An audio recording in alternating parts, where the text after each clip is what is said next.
I'm not mean to myself. I do my best. I give it everything I have. Try it like you did in college. Greg Peck was lots of things. A winner of an Oscar, a star in Hollywood, one of the most well-liked men in the movie business. Behind that calm and steady public persona was a man who had spent a lot of his life looking for something he couldn't quite put his finger on. It was found. And right before he died, he told everyone where and with whom. The woman he told them about wasn't the one that had been talked about in the news for years. It was she who had been there the whole time doing something much more important and quiet than fame. The boy who no one wanted. Gregory Peck came into the world on the 5th of April, 1916 in San Diego, California, a beautiful beach city. To the outside world, it might sound like the perfect start for a Hollywood legend.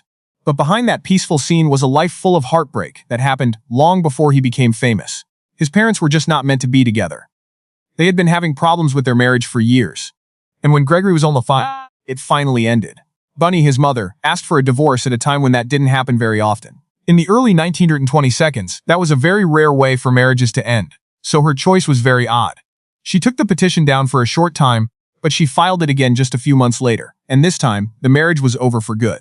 Author Gary Fishgall wrote a history of Gregory Peck and looked into what might have been going on behind closed doors. Not everyone knows all the facts, but Bunny made some very serious claims against Gregory's father, whose name was also Gregory but was called Doc. Doc was accused of abusing her and their young son, so she got a restraining order against him. She said that he cheated on her, fought with her brother-in-law, made threats against young Gregory, and even stopped her from going to the hospital after her gallbladder burst. After many years, Gregory Peck strongly denied those claims. He said that had never happened and that anyone who knew his father well would find the accusations hard to believe. Even so, Fishgall said that the claims might have been partly true, since it wasn't common for courts to issue pause orders at that time. But Gregory's split wasn't the worst thing that happened to him in his early years. When his parents split up, they agreed to one very sad thing. They didn't want to raise their son either. Thank goodness Gregory's grandmother helped out when no one else would. It's still a secret why both parents left, but what she did changed the course of his life. Now that he looks back, it's amazing how the worst part of his life quietly shaped him into the man he would become. His grandma was always there for him, while his parents were never there for him. We don't know much about how she raised her kids, but one practice stuck with the little boy. She got him dressed up and took him somewhere every week that would have an effect on his life that she didn't know about. Not to church, but to the movies. Gregory looked at everything that was on. He went to the theater every week and sat there completely engrossed in the stories being shown. Those regular trips planted the first seeds of a lasting love for acting, but they didn't know it. It wasn't always magical, though. Greg went to see The Phantom of the Opera with his grandmother when he was 9 years old. The movie scared him instead of entertaining him. He kept thinking about the scary pictures long after the movie was over. That night, he sneaked into his grandmother's room and slept next to her because he was too scared to sleep alone after what he had seen. It's hard to know if his parents knew about what happened, or just thought he needed to toughen up. They did make a choice soon after, though. That would totally change the course of his childhood. Gregory had been happy with the simple life he lived with his grandmother for a while. Going to the movies with them once a week gave him something to look forward to, and life felt stable for the first time in years. It wasn't peaceful for long. Gregory was getting close to his 10th birthday when his grandmother was told she had stomach cancer. The author of the biography, Michael Friedland, says that Gregory was scarred for life by seeing her slowly die. The treatments available at the time didn't give her much hope, and doctors couldn't do much to ease her constant pain. Greg's room was right next to hers. He lay awake every night and heard her cries through the wall. During the day, he often stopped by to see her and read the newspaper out loud or just sit next to her. She did everything she could to hide how much pain she was in, but there was only so much she could do. Years later, when Gregory talked to Irish America, he remembered those painful memories very clearly. He could remember hearing her awful groans every night. He would read the newspaper to her every morning. Years passed, but he never forgot how strong she was or how brave she was when she knew she was going to die. He said he could still hear those painful sounds in his thoughts decades later. Then something else happened that changed his life. His parents chose to send him to a Catholic military school. Because his grandma was so sick, Gregory really didn't want to leave, but he had to. He got on the train and left after giving her one last kiss goodbye. They both had no idea that it would be the last time they saw each other. Greg's beloved grandmother died while he was away at school. The woman who had loved him, kept him stable, and made him feel like he belonged was gone all of a sudden. For the second time, he felt completely alone. One of his parents had to come back into his life now that his grandmother was gone. Almost suddenly, everything changed all over again. He was no longer stable like he had been for a short time, and a new phase full of uncertainty was about to begin. Gregory moved back in with his dad in San Diego and started going to San Diego High School. In 1934, after a few years, he moved on to San Diego State Teachers College. It was there that something strange took place. He learned about the stage for the first time. He signed up for acting and public speaking classes, and it was clear right away that he had found something special. In front of the crowd, he felt right at home. In a strange way, the thing he had the most trouble with was the reason he was at school in the first place. Getting ready to be a teacher. Gregory knew he was good at acting, but he wasn't sure that was what he wanted to do with his life. He instead set his eyes on becoming a doctor. He went to the University of California, Berkeley, because he thought he wanted to become a doctor like his father. Even though his fee was only 26 cents a year, it was hard for him to pay that little amount. In order to pay his bills, Gregory took any job he could get. It was one of those jobs to help out in the kitchen as a hasher at the Gamma Phi Beta sorority house. Even though the work wasn't very exciting, Gregory got a lot of attention for it. He was 6'3" and built like a college rower, so it wasn't easy to miss him while serving breakfast. Soon, other things were picked up by the kids about him. His deep, smooth voice. His life would change because of that voice. Gregory was told to take acting more seriously by an acting coach who saw how special it was. It gave him just the push he needed. Over time, medicine became less important and the stage became his main focus. By the end of his senior year, he had been in 5 plays. Gregory often said that his time at Berkeley was the best time of his life when he thought back on it. That's where he really found out who he wanted to be. There was just one catch. He quit before getting his degree. Gregory only missed one required class, so he decided not to stay any longer. He didn't finish high school because he was already thinking about something bigger. Main Street. His biggest setback turned out to be a success. Peck went to New York City with big dreams and a lot of money in the bank to become a professional actor. The first place he went was the well-known neighborhood playhouse, where he kept studying acting. Even though he trained during the day, his life outside of school wasn't nearly as exciting. There was never enough money. Greg was so poor at times that the only place he could sleep was in Central Park. He learned the hard way how harsh New York could be, just like many other artists who were having trouble. He took on one weird job after another to make ends meet. He called out to people in the crowds at the 1939 World's Fair and tried to get them to buy tickets. He later got a job as a page at Rockefeller Center and gave tours at both that building and Radio City Music Hall. He also kept going to auditions whenever he could. He finally made the big step forward he had been waiting for. It's funny that it didn't happen in New York. But instead, Gregory got a part in The Doctor's Dilemma by George Bernard Shaw in San Francisco. By the time the show opened in December 1941, he was finally making money as an actor. He finally had enough money to rent an apartment after years of struggling. But history stepped in almost right away. Japan attacked Pearl Harbor just 1 week after the play started. Many young guys were called to serve when the United States joined World War II. Most people thought Gregory Peck would soon be wearing a military uniform when they saw him. He looked like the perfect recruit. He was tall, active, and in great shape. Some people didn't know that he had already been hurt badly, which would change everything. Gregory took movement lessons from the famous choreographer Martha Graham while he was studying to be an actor. Graham thought he wasn't bending far enough during one exercise to stretch. She pressed her knee against his back and pushed him forward to get him to stretch even more. Michael Friedland says that a loud snapping sound was heard by everyone in the room. Greg could hardly walk in the morning. After many years, he told me that he had hurt a disc in his lower back. The doctors put him in a heavy cloth brace that he had to wear for years while he slowly got better. Even though he got better over time, the injury would continue to bother him for the rest of his life. Many people didn't realize how bad the damage was. He had a ruptured disc, a vertebra that was out of place, and constant pain that made him wonder if the end of his playing career was near. After the military checked him out, the choice was easy to make. He wasn't ready to serve. In one of life's strange turns, the thing that kept Gregory from joining the army led to opportunities on stage. Theaters all over the country were in desperate need of performers because so many actors were serving abroad. Gregory found himself in high demand all of a sudden. In the years during the war, he was in about 50 plays, 3 of which were on Broadway.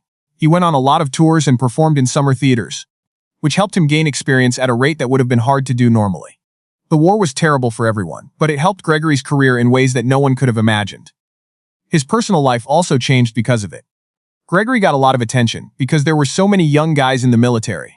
She was a businesswoman from Finland and 5 years older than him. He eventually fell in love with her. They got married in 1942 and had 3 kids together afterward. Gregory and Greta agreed on one important rule, even though he was becoming more well-known. They wanted their kids to have as normal of a childhood as possible. To keep their family life private, they often turned down magazine photo shoots and other chances to get attention. From what I've heard, Gregory worked hard to be a good dad. The same could not be said for his wife, though. As his career took off, the expectations of Hollywood put more and more stress on their relationship. Greta had a hard time with how fast he worked and how many things he had to give up to satisfy his goals. At some point, the stress became too much. Gregory, who was only 34 years old at the time, was under so much stress that he thought he was having a heart attack. He used drugs and booze a lot to deal with things. He left home and went to live alone in a small bungalow in the Mojave Desert after a very bad argument. There, away from the noise of Hollywood, he thought about his life for a whole month. By the end of that time, Gregory had come to a tough decision. He knew in his heart that he would never be truly happy in the marriage. Still, he told himself that keeping together was best for his kids and to look good. There was no way for him to know that the same lack of men that had affected his personal life would soon have a much bigger effect on his job. Hollywood couldn't keep him in line. In 1944, Gregory Peck did the most important thing in his career so far. He finally made the jump to Hollywood after years of building his name on stage. Days of Glory was his first full-length movie. The time was full of irony. The story takes place during World War II, but Peck had never served because he hurt his back. His character had to deal with the realities of battle, but Peck was going through a different kind of fight himself. Before, he had never been in front of a movie camera. He learned everything by going to the theater, where the shows had to be loud enough for the back row. Film called for something totally different. During a lot of the play, the director helped Peck break out of bad stage habits. For the camera to work, he had to learn to trust it and let the quieter, less dramatic times do the talking. Still, it wasn't easy to make the change. When Days of Glory came out, critics didn't like it. Reviewers didn't like the movie, and they didn't like Peck's acting in particular. The New York Times said that he acted stiffly, which made it clear that Hollywood's newest star still had a lot to show. For a lot of artists, that kind of debut could have stopped their career before it even got going. But things were different because of World War II. Studios needed new faces badly because so many male stars were serving overseas. Producers still thought Peck had a lot of potential even though he was getting bad reviews. That's when he made one of the best business choices of his life. It was that time when most actors signed long-term deals that kept them with the same company for years. The deal gave studios full control over the parts actors took on and the way their careers went. Peck was looking for something different. He didn't want to be tied down to just one company, so he worked out deals with 4 different studios that weren't exclusive. It was a very brave thing to do, especially for someone who had only been in one movie. It was a good bet. Gregory Peck no longer had to wait for a studio to tell him what role he would play next. He was free to choose projects that would push him and show off his range. He found the movie that changed everything because he was free. In late that same year, Peck played the lead role in The Keys of the Kingdom. By any measure, it wasn't an easy part. As the role of a Catholic priest, his life spanned decades, and he had to play the part from his 20s to his old age. It required a lot of emotional depth, physical change, and a lot of self-control. The movie itself got mixed reviews. A lot of critics said it moved too slowly and leaned too much on dialogue. People also didn't rush to the theaters, and the movie had a hard time at the box office. It looked like another letdown on paper, but this time there was a big difference. Even though critics didn't like the movie, they couldn't ignore Gregory Peck's performance. A lot of people liked his work, and more importantly, it got him his first Oscar nod for Best Actor. Everything changed almost overnight. 20th Century Fox knew they had a real star on their hands. Right away, the company started to build Gregory Peck's public image by introducing him as Hollywood's newest leading man. As he became more well-known, one question kept coming up. Then why wasn't he in the military? Many of the biggest names in Hollywood had joined the army while World War II was still going on. People naturally wanted to know why Gregory Peck, who looked so strong and capable, stayed at home. The real answer was easy. He was medically unfit to serve in the military because of a serious back injury. But the studio didn't think that answer sounded heroic enough. Executives were afraid that letting the world know that their rising star had been hurt while dancing would hurt the tough image they were trying to create. Instead, they changed the story. After looking into Peck's past, they said that he hurt himself while rowing, which they thought sounded much more athletic and manly. It was typical Hollywood press. In secret, the truth was pushed to the side in favor of a story that fit the studio's desired image better. It was important for Peck's acting career that he kept taking on roles that challenged him. In 1945, he agreed to play a part in Alfred Hitchcock's psychological film Spellbound, which starred Ingrid Bergman. It should have been a dream come true to work with Hitchcock. Instead, it turned into one of the worst things that happened to him early in his career. Peck knew right away that something wasn't right. During the whole production, Hitchcock was polite but not close. The director didn't offer much support, and the relationship between them stayed noticeably cold. At first, Peck thought that Hitchcock just didn't trust him. He found out the real reason in the end. Gregory Peck was never someone Hitchcock wanted to play the part of. Cary Grant had always been his first choice, and when that didn't happen, he never really liked the actor who took his place. It must have been hard to work every day for a director who didn't believe in you, while you were still trying to make it in Hollywood. Luckily, Peck found help somewhere else on the set. He worked well with Ingrid Bergman, and their friendship helped keep the production from getting too tense. Audiences didn't care about any of the problems that happened behind the scenes. In the end, the movie Spellbound was a big hit. During early sneak peeks, producer David O. Selznick saw something very interesting. Women in the crowd got so excited whenever Gregory Peck was on screen that they began whispering and talking to each other. People in the movie theater would sometimes ask them to be quiet because their conversations were too loud. Then Selznick saw something even more amazing. Most of the time, people were reacting before Peck even showed up on TV. Seeing his name in the beginning credits was enough to get everyone in the theater excited. That Gregory Peck wasn't just becoming a well-known actor was clear. He was quickly becoming one of Hollywood's hottest new stars. Peck knew exactly what that meant. He was well-liked by crowds, which gave him even more power over choosing future projects. This let him build a career on his own terms. After being in The Yearling, a family drama, he surprised everyone by going in the opposite way. He played the lead role in Duel in the Sunday in 1946. Because of its strong romantic tension and bold themes, the Western quickly got the name Lust in the Dust. A lot of critics thought the movie was shocking for its time, and in some places it was even banned. Something like that kind of bad press could ruin an actor's career. Gregory Peck didn't want to take the easy way out. Instead, he got involved in a bigger scandal. People all over America were afraid of communist takeovers after World War II, and Hollywood quickly became one of the main targets. There was a lot of suspicion around writers, directors, and actors because of the investigations by the House Committee on Un-American Activities. This hurt many jobs. A lot of people didn't say anything. Gregory Peck didn't do that. He signed a public letter criticizing the committee's actions because he thought they went against the freedoms that America was supposed to protect. It was a dangerous choice. Peck knew that speaking out against UAC could hurt his career. But he did it anyway, because he believed that some principles were more important than keeping his job. His desire to deal with tough topics carried over into his acting as well. He played the lead role in Gentleman's Agreement in 1947. The movie was about a reporter who pretended to be Jewish to get a real-life look at anti-Semitism. It was one of the most important social dramas of its time because it directly dealt with prejudice. The audience loved it. The movie was nominated for 8 Academy Awards, including another one for Best Actor to Gregory Peck. Even so, Peck never let his personal views affect any part he played. He played a Russian gambler in the 1949 movie The Great Sinner with Ava Gardner, just 2 years after criticizing the anti-communist witch hunts in public. The movie wasn't the whole story. It was also the start of one of the friendships in Hollywood that has lasted the longest. Gardner and Peck became very close and stayed friends for more than 40 years. Peck has said many times over the years that she was his favorite co-star. Gardner died of pneumonia in 1990, and her death hurt him a lot. To honor their friendship, Peck took in her beloved dog and her longtime maid and made sure they were taken care of after she died. It was an odd thing for him to do, but it showed how much he cared about someone who had been a big part of his life for a long time. She was the one who changed Gregory Peck. By the beginning of the 950 Seconds, Gregory Peck had become one of Hollywood's most reliable leading men. It was Roman Holiday after that. When it came out in 1953, the romantic comedy starred Peck and a young actress named Audrey Hepburn in her first big Hollywood role. Everyone working on the show knew right away that they were seeing the rise of a great new talent. Peck also saw it. When promotional posters were being made, his name was supposed to go above the title by itself, while Hepburn's was supposed to go below. Peck said no. He thought that people should know that a new star was on the way, so he asked the studio to give Hepburn equal billing. His gut feeling turned out to be right. Audrey Hepburn won the Academy Award for Best Actress, which was the start of one of the most famous careers in Hollywood. A leading man who had nothing to gain and everything to lose by sharing the stage did it out of kindness. Peck spent a lot of time working abroad after Roman Holiday. The choice wasn't just artistic. At the time, American tax rules made it easier for many high-earning actors to legally lower their tax burden by working abroad for long periods of time. While most people would have taken a vacation, Peck decided to work on movies in England, Germany, Sri Lanka, and other places. The benefits to the money were big, but the benefits to the career were even bigger. As people all over the world loved his movies, Gregory Peck's fame kept growing around the world. In Britain, critics even made a special award to honor stars who are not British but give great performances. Peck was one of the top candidates. He did finish in 3rd place, though, when the results were made public. As someone who was used to playing lead roles, it was clearly a disappointing outcome. Still, the attention he got in other countries was worth a lot more than another prize.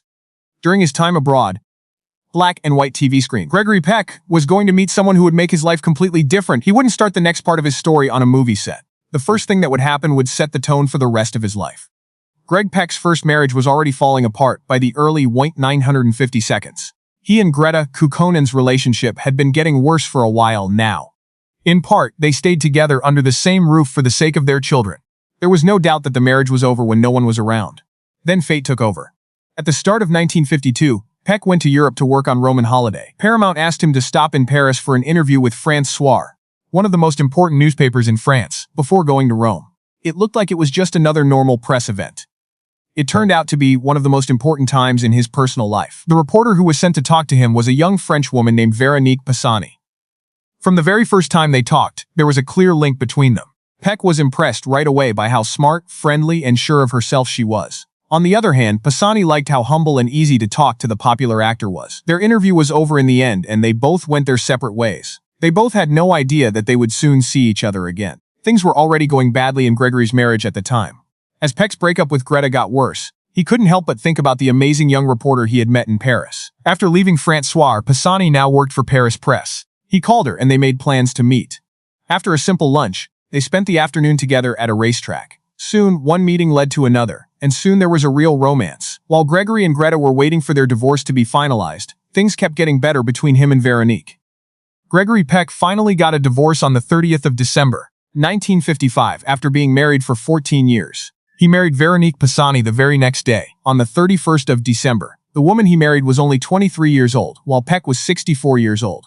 Their wedding took place at friend's house in California. It was the start of a marriage that would last his whole life. It was different from his first marriage because this one gave him the peace and security he was looking for. Peck loved the quiet times he spent with Veronique when filming didn't get in the way. Friends often talked about how loving and helpful their relationship was. Years later, when he thought about what made him like her, Peck talked about how amazing she was. He remembered how bright her eyes were, how smart she was, how funny she was, and how warm she was every place she went. He thought he had finally found himself after meeting Veronique more than anything else. Gregory Peck told her before he died that she was the only woman he really loved. Gregory Peck fell in love with his co-star Ingrid Bergman while they were shooting Spellbound in 1945. He was still married at the time. For many years, the relationship was kept secret and Peck didn't talk about it in public until after Bergman's death. When he finally did, he said that what they had talked about was true, but he wouldn't go into too much detail. Only saying that they had worked closely together as teens during a tough time in their lives and that he loved her deeply was all he said.